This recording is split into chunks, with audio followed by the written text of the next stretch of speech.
And अब मैं आपको बताती हूँ कि मेरा इस बार का इंटरव्यू कैसा था। तो जिनको नहीं पता उनको बता दूँ कि ये मेरा सेकंड अटेम्प्ट था एएफओ का और ये मेरा सेकंड इंटरव्यू भी था। बट जो मेरा पिछला इंटरव्यू था ना, पहले अटेम्प्ट का, वो बहुत ही हॉरिबल था। मतलब जैसे मैंने एक्सपेक्ट किया था वैसे नहीं था एंड मेरे एक्सपेक्टेशंस के बाहर था। एंड और वो जो उसमें मुझे जो नंबर भी मिला था इंटरव्यू का, वो भी उतना अच्छा नहीं मिला मुझे। तो लेकिन बट इस बार का जो इंटरव्यू हुआ है वो मेरा अच्छा था। मैं खुद भी बहुत सेटिस्फाइड हुई कि हाँ मेरा इंटरव्यू अच्छा हुआ। वो आपको पता चल जाता है जब आप इंटरव्यू देकर के बाहर निकलते हो ना, तो आपको खुद भी अंदर से पता चलता है कि आपका इंटरव्यू कैसे गया, अच्छा गया खराब गया, आपको खुद ही पता चल जाएगा।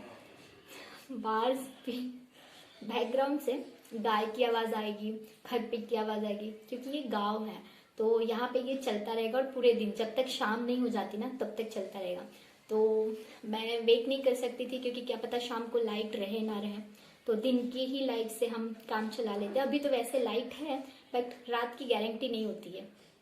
सो मेरा जो इंटरव्यू था वो 3 मार्च को था और मेरा लखनऊ में इंटरव्यू था। मेरी पैनल 1 थी मेरी इंटरव्यू की एंड मेरा सेकेंड शिफ्ट में इंटरव्यू था।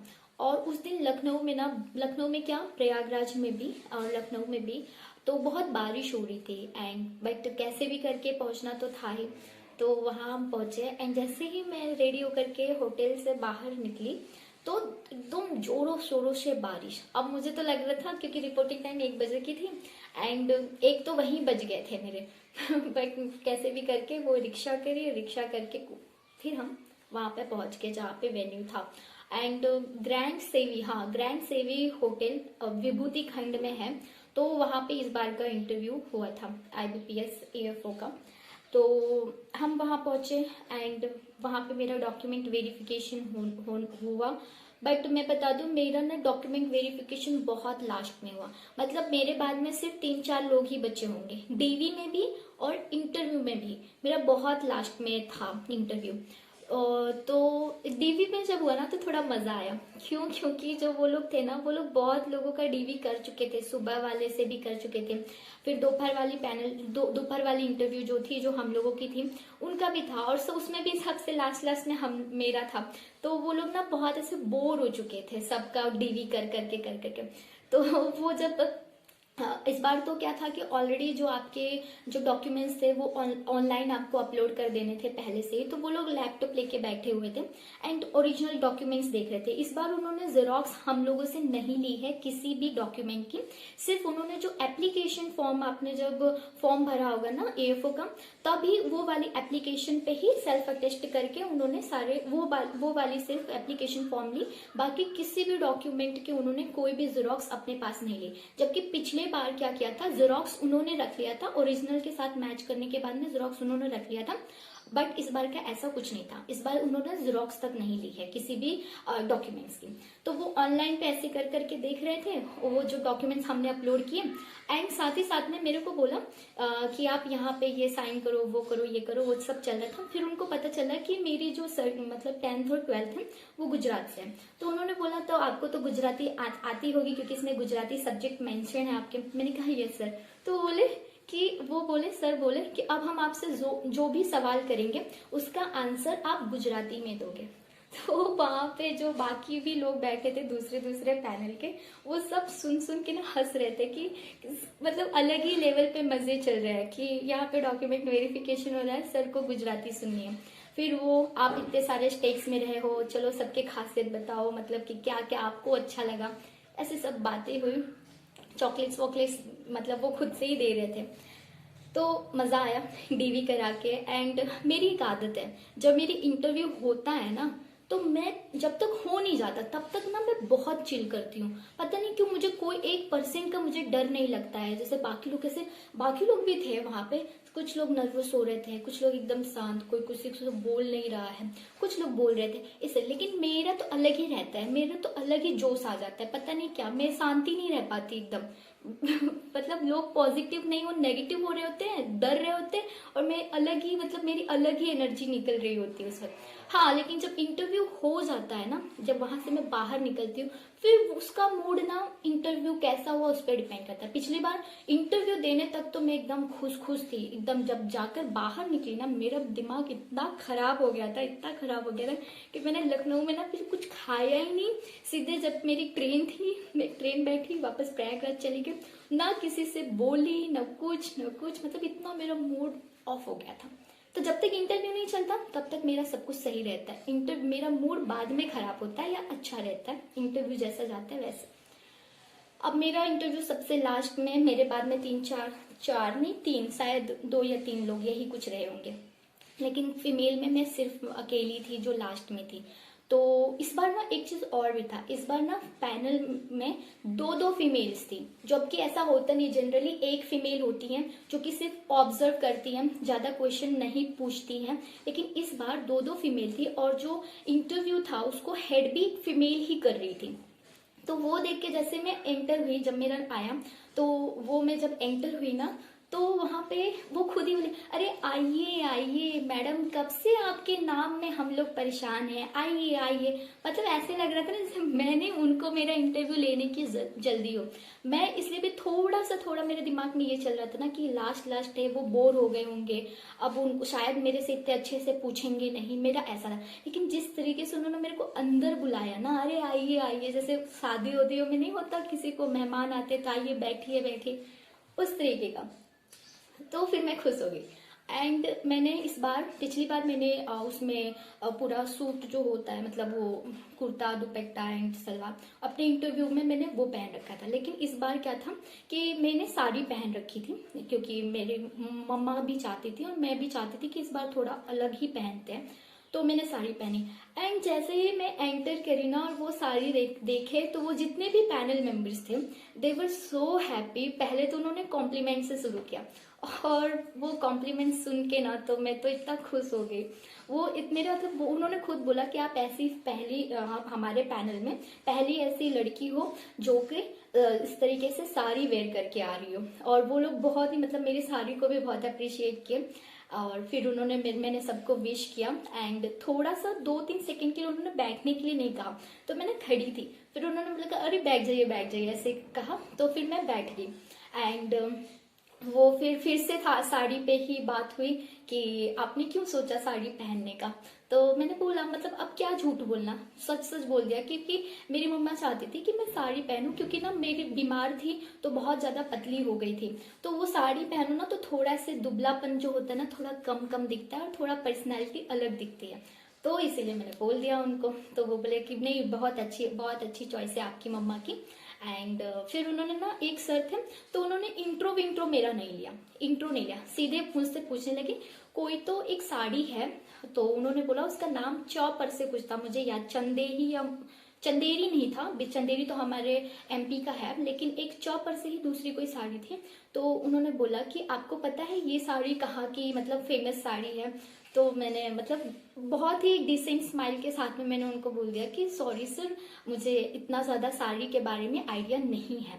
तो बोले कि नहीं, ये साड़ी तो बहुत फेमस है, वेस्ट बंगाल की साड़ी है।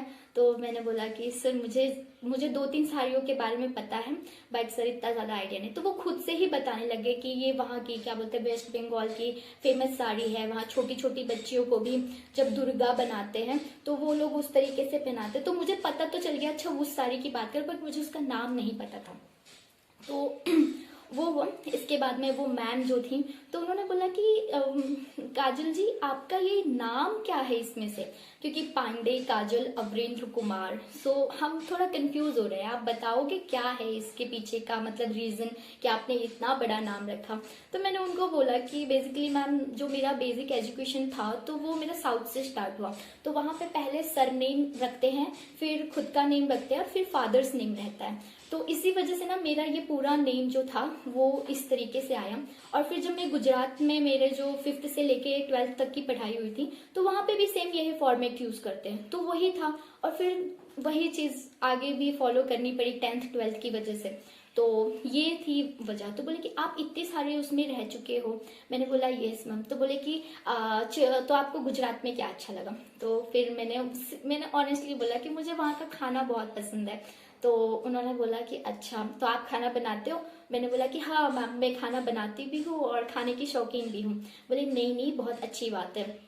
फिर इसके बाद में उन्होंने मेरे से कुछ एचआर बेस्ड क्वेश्चंस किए। तो बोले कि ठीक है काजल, आपके पास में फार्म लैंड है? तो मतलब हाँ, उन्होंने उससे पहले मेरे से ये पूछा कि आपका इससे मतलब कि क्या बोलते हैं, आप इतने सारे जगहों पे रह रहे हो, तो रिसेंटली कहाँ रह रहे हो आपका, या आपके जो नेटिव हो आप कहाँ के हो? तो मैंने कहा कि मैं रीवा मध्य प्रदेश की हूँ।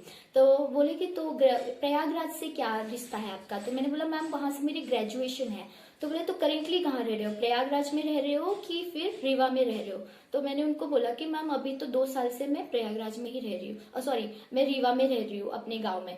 तो उन्होंने बोला अच्छा आप गांव में रहते हो तो आपके पास में लैंड है? तो मैंने बोला नहीं मैम, हमारे पास में लैंड नहीं है। तो बोले तो फिर घर का खर्च कैसे चलता है? तो वो फिर ना उसके पहले पूछे तो आपके फादर क्या करते हैं, आपके फादर फार्मर हैं? तो मैंने उनको बोला कि नहीं मैम, मेरे फादर फार्मर नहीं है, मेरे फादर अब है ही नहीं इस दुनिया में, क्योंकि कोविड की वजह से उनकी डेथ हो गई थी। एंड उसके बाद में मैं गांव में ही ऐसे मतलब रहती हूँ, क्योंकि मेरे दादा दादी को भी सपोर्ट करना था, वो गांव में रहते हैं। तो हमारा एक छोटा सा जनरल किराना स्टोर है, तो हम उसको रन करते हैं और उसी के थ्रू हम लोग अपना जो भी है हमारी नीड्स उसको फुलफिल करते हैं।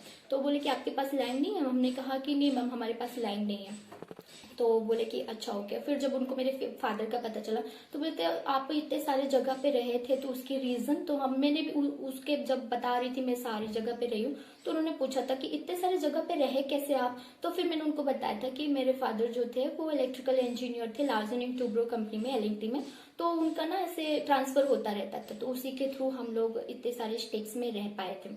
तो फिर वो सुन के उनको थोड़ा सा ऐसे मेरे को सॉरी वॉरी बोला, ओके सॉरी। और फिर उन्होंने टॉपिक चेंज कर दिया। फिर उन्होंने बोला कि क्या बोलते हैं, आपको अगर मान लीजिए अभी आप देख रहे हो कि फार्मर्स के इनकम को डबल करने की बातें चल रही है, इतना सारा गवर्नमेंट स्कीम्स आ रही है, फार्मर की इनकम को डबल करना है, आप अपने लेवल पे बताओ कि क्या बोलते हैं, आप ऐसे कौन से 2 चीज करोगे जिससे फार्मर का इनकम डबल होगा एज एन एएफओ? तो थोड़ा सोचना पड़ा, क्योंकि हाँ था कि क्या बोले। तो फिर मैंने बोला कि मैम अभी जो हमारे फार्मर हैं उनका मेन गोल रहता है फार्मिंग, तो मैं ऐसे चाहती हूँ कि फार्मर्स को हम अलाइड एक्टिविटीज के थ्रू इनकम जनरेट करा सकते हैं, और साथ ही साथ में टेक्नोलॉजी के बारे में अवेयरनेस क्रिएट करना, और टेक्नोलॉजी को हमारे फार्मर्स के डेली रूटीन में ही हम उनको इस तरीके से इंकॉर्पोरेट कर दें कि वो टेक्नोलॉजी का यूज करके जब करेंगे तो उससे उनको बेनिफिट होने वाला है। तो बोले कि अच्छा कौन कौन सी अलाइड एक्टिविटीज होंगी? तो मैंने उनको बोला कि जैसे कि हमारे फार्मर्स बी कीपिंग कर सकते हैं, पोल्ट्री रख सकते हैं, ओपन कर सकते हैं, फिर डेयरी ओपन कर सकते हैं, तो ये सारी चीजें हैं। फिर उन्होंने बोला okay very good very good, ऐसे बोला उन्होंने। और फिर उन्होंने बोला कि आपने एक चीज सुनी होगी कि क्या बोलते हैं, और तो मतलब जो फीमेल्स होती हैं उनके बैंक में बड़े मजे हैं, वो बड़े मतलब बहुत खुश रहती हैं। तो मैंने मतलब वो शायद मेरे को टेस्ट कर रही थी कि मुझे बैंक के वर्कलोड के बारे में पता है या नहीं पता है। तो उन्होंने बोला आपने ऐसा सुना है कि फीमेल्स के बड़े मजे हैं बैंक में? तो मैंने उनको कहा कि नहीं मैम, मैंने ऐसा तो नहीं सुना है, क्योंकि बैंक्स में कोई ऐसे जेंडर बायसनेस नहीं है कि मेल या फीमेल के ऊपर वर्कलोड ज्यादा रहेगा या कम रहेगा, क्योंकि इसमें सारी चीजें जो एक मेल करता है वो एक फीमेल जो होती है एम्प्लॉय उनको भी करना पड़ता है, उनको भी फील्ड विजिट्स करने पड़ते हैं, उनको भी सब कुछ देखना पड़ता है। तो ऐसा मैंने तो नहीं सुना है कि फीमेल्स के बड़े मजे हैं या फिर मेल्स के साथ खराब हो रहा है, क्योंकि यहाँ पे जेंडर इक्वालिटी है, किसी भी तरीके का बायसनेस नहीं है। तो बोले कि अच्छा, फिर बोले कि नहीं वेरी गुड ऐसा। वो लोग ना इस बार का इंटरव्यू कैसा था ना कि आप कुछ भी मैं बोल रही थी ना, तो जैसे मान लो कि मेरे को कुछ पता नहीं है, एक क्वेश्चन मेरे पूरे इंटरव्यू में बस एक बार ही सॉरी बोला इस बार, वो भी साड़ी वाले क्वेश्चन में, क्योंकि मुझे नहीं पता था। तो अब जैसे मुझे नहीं पता तो वो खुद ही बता दे रहे कि इसका आंसर ऐसा होगा। अब जैसे मैम ने पूछा, मैंने जो भी आंसर दिया तो उन्होंने मेरे को तुरंत ऐसे कॉम्प्लीमेंट दिया कि नहीं वेरी गुड बहुत अच्छा बताया आपने, ऐसे दिया। तो उससे क्या होता है ना कि भले आप थोड़ा नहीं भी बता पा रहे हो तो उससे ना आपका ऐसा मोरल ना डाउन नहीं होता कि अरे मैंने तो क्या ही बोल दिया, डांट जैसे उल्टा बोलना, आप ये कैसे बोल सकते हो, नहीं आप ऐसे कैसे बोल दिए। तो ना जो आपको आता भी रहता है ना उस टाइम पे, वो भी मतलब ऐसे पूरा ऐसे डिमोटिवेट हो जाता है इंसान। लेकिन जब ऐसे भले थोड़ा बहुत मिस्टेक्स होती है और वो सामने वाले बोल रहे हैं नहीं बहुत अच्छा बता रहे हो बहुत, तो एक रहता है कि हाँ हम आगे आने वाले क्वेश्चंस के लिए भी रेडी है। तो इस वजह से मुझे इस बार की पैनल बहुत अच्छी लगी। फिर जो दूसरी फीमेल थी उन्होंने मेरे से पूछा कि काजल जी आपने मुद्रा के बारे में सुना है। तो मैंने बोला यस मैम, मुझे बताइए। तो फिर मैंने उनको मुद्रा के बारे में बताया कि किस तरीके से ये माइक्रो एंटरप्राइजेस को फाइनेंशियली भी हेल्प कर रहे हैं ताकि उसका अपलिफ्टमेंट हो सके, और वो बाकी सारी चीज़ें मैंने बताई। फिर उन्होंने बोला कि अच्छा आप ये बताइए क्या ये फार्मर्स के लिए है या माइक्रो एंटरप्राइजेस के लिए है, किसके लिए है। फिर मैंने उनको बताया इसे, तो उन्होंने फिर मेरे को फिर से क्रॉस क्वेश्चन किया, मुझे बस आप एक वर्ड में बताइए फार्मर्स के लिए है या नहीं है। तो मैंने बोल दिया नहीं मैम ये फार्मर्स के लिए नहीं है। तो वो बोली कि वेरी गुड, बहुत अच्छा। इसके बाद मैं दूसरे वाले सर को बोला, तो उन्होंने बोला कि काजल आपके यहाँ पे मेजर कौन कौन सी क्रॉप्स होती है। तो मैंने बताया कि सर हमारे यहाँ खरीफ में राइस होता है, पैडी होता है, और जो क्या बोलते हैं रबी में वीट होता है। तो उन्होंने बोला बट हमने तो सुना है कि मध्य प्रदेश में सोयाबीन होता है। तो मैंने बोला यस सर हमारे मध्य प्रदेश में सोयाबीन होता है और इसीलिए उसको सोया स्टेट भी कहा जाता है, क्योंकि all over the country almost 60% का प्रोडक्शन सोयाबीन हमारे यहाँ होता है। तो बट हम मेरा जो रीजन है, क्योंकि जो पूरा मध्य प्रदेश है वो टोटल 10 डिविजन्स में डिवाइडेड है, उसके पास में टोटल 11 एग्रो इकोलॉजिकल जोन्स है, और वो सब में अलग अलग तरीके की खेती होती है। और ये जो सोयाबीन होता है वो इंदौर, भोपाल और ईस्ट वाले रीजन में होता है। हमारे यहाँ जो मेजर क्रॉप्स होती है वो पैडी और वीट ही है। तो बोले कि अच्छा अच्छा ओके। फिर उन्होंने शायद मेरे से सोयाबीन से 1 या 2 क्वेश्चन करे थे, नॉर्मली ही था।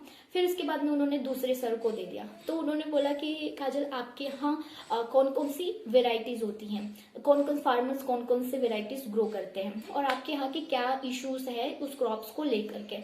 तो मैंने बताया क्योंकि हमारे यहाँ चट्टाने बहुत ज्यादा हैं और पानी की अवेलेबिलिटी बहुत कम है, और हमारे यहाँ कोई भी कैनाल इरिगेशन के थ्रू पानी नहीं आता है। तो जो भी पानी है वो पूरा का पूरा जो फार्मर है वो ट्यूबवेल्स पे डिपेंडेंट है। अगर पानी का रहा तो आया, और समर्स में तो क्या होता है कि वो पानी भी ऊपर नहीं आता, तो वो सिंचाई का बहुत ज़्यादा प्रॉब्लम है। दूसरी मिट्टी भी अच्छी नहीं है, क्योंकि हमारे यहाँ रिवाइंस जो होती हैं, गली रिवाइंस, इसका बहुत ज़्यादा वो है, तो बहुत सारा लैंड जो है वो वेस्ट है हमारे यहाँ। कुछ ही एरियाज अवेलेबल हो पाते हैं फार्मर को जहाँ पे वो फार्मिंग कर पाते हैं। तो ये सारी प्रॉब्लम्स थी। फिर उन्होंने वेराइटीज पूछी, मैंने वेराइटीज के नाम बताए जो मेरे गांव में मेरे रीजन में यूज होती हैं। तो वो कंप्लीट हो गया। इसके बाद में फिर दूसरे सर ने पूछा कि अच्छा बताइए कि क्या बोलते हैं एनपीके जो फर्टिलाइजर्स होते हैं वो हम वीट में कब कब और कैसे कैसे देते हैं। तो मैंने उनको बताया कि नाइट्रोजन का 1/3 पोर्शन जो होता है, जो बेसिकली यूरिया होता है, उसको हम बेजल एप्लीकेशन करते हैं, और फॉस्फोरस और पोटैश के कंप्लीट डोजेस हम सॉइल के साथ एप्लीकेशन कर देते हैं सोइंग के कुछ दिन पहले, 2-3 दिन पहले। इसके बाद में 30 से 35 डेज के बाद में एक फर्स्ट जो बाकी की 1/3 पोर्शन नाइट्रोजन है उसकी टॉप ड्रेसिंग करते हैं, और उससे फिर 20 से 25 दिन बाद में दूसरा डोज देते हैं। तो वो मतलब कि फिर उन्होंने बहुत ज्यादा ऐसे मतलब तारीफ वारीफ करी, नहीं बढ़िया बढ़िया, सब लोग ऐसे मतलब ओके। और फिर उन्होंने बोला कि ओके काजल आपसे बात करके बहुत अच्छा लगा, होप यू बेस्ट विशेस बोला था, और क्या तो बोला था, हाँ होप कि आपको इस साल आपकी जॉब मिल जाए। तो मैंने बोला thank you so much ma'am, thank you so much sir, ऐसा बोल करके मैं वहाँ से चली गई। तो ये था मेरा इस बार का इंटरव्यू। हाँ हो सकता है अभी बताने के टाइम पे मैं 1-2 क्वेश्चंस मिस कर सकती हूँ, क्योंकि सारी चीज़ें याद नहीं रहती है। जितना मुझे याद था उतना मैंने बताया, एंड अप्रोक्सीमेटली 8 to 9 मिनट्स का मेरा इंटरव्यू चला। हाँ 8 to 9 मिनट्स का मेरा इंटरव्यू चला। एंड थिंक बात ये नहीं है कि उन्होंने कितने डिफिकल्ट क्वेश्चंस पूछे और मैंने कितने डिफिकल्ट आंसर्स दिए। द थिंग इज कि वहाँ पे आपकी पर्सनैलिटी टेस्ट होती है। एंड जब कई बार ऐसा होता है ना कि कुछ पैनल आपकी पर्सनैलिटी टेस्ट ना करके आपके जब नॉलेज का टेस्ट करने बैठ जाते हैं और वो ऐसे उटपटांग से क्वेश्चंस पूछते हैं, तो वो फिर मतलब आपके अंदर कितना भी अच्छी चीजें हो ना वो बाहर निकल के नहीं आ पाती। राइट, इस बार मैं बहुत ही खुश थी अपना इंटरव्यू देने के बाद में, एंड इस बार तो एकदम खुश थी। अब देखते हैं कि मेंस का क्या स्कोर कार्ड आए, तो पता चले कि हमने क्या स्कोर किया है, क्या तीर मारा है इस बार के। Okay, so that's all for today. And जिन लोगों ने दिया है वो इंटरव्यू, उन लोगों को भी बहुत ऐसे हो रहा होगा कि अरे कैसा, मेरा इंटरव्यू अच्छा नहीं गया, मेरा इंटरव्यू अच्छा नहीं गया, बुरा गया, ऐसा गया वैसा गया। तो देखो, वो बुरा गया तो भी ये मत सोचना कि आपको मार्क्स खराब मिलेंगे। वो तो देखो उनके दिमाग में क्या चल रहा है ना, उन पे डिपेंड करता है कि वो आप में क्या देखना चाहते हैं। अगर उनको वो दिख गया जो वो देखना चाहते हैं, तब तो आप अगर खराब भी इंटरव्यू आपको बुरा लग रहा होगा कि मेरा अच्छा नहीं गया, शायद मैं ऐसा बोली होती या ऐसा बोला होता तो और अच्छा होता, तो उसके बारे में मत सोचो। और कई बार ऐसा भी होता है ना कि पैनल बहुत फ्रेंडली है, बहुत अच्छे से बात, लेकिन फिर भी आपको अच्छे नंबर नहीं देती। तो इट्स ऑल अबाउट पैनल कि वो आप में क्या देखना चाहती है, वो क्या सोचती है और कैसे मार्क्स देती है। उसके बारे में आप टेंशन मत लो, अब तो जो होना था हो चुका, अब बस 1 अप्रैल का इंतजार करते हैं हम सब। ओके।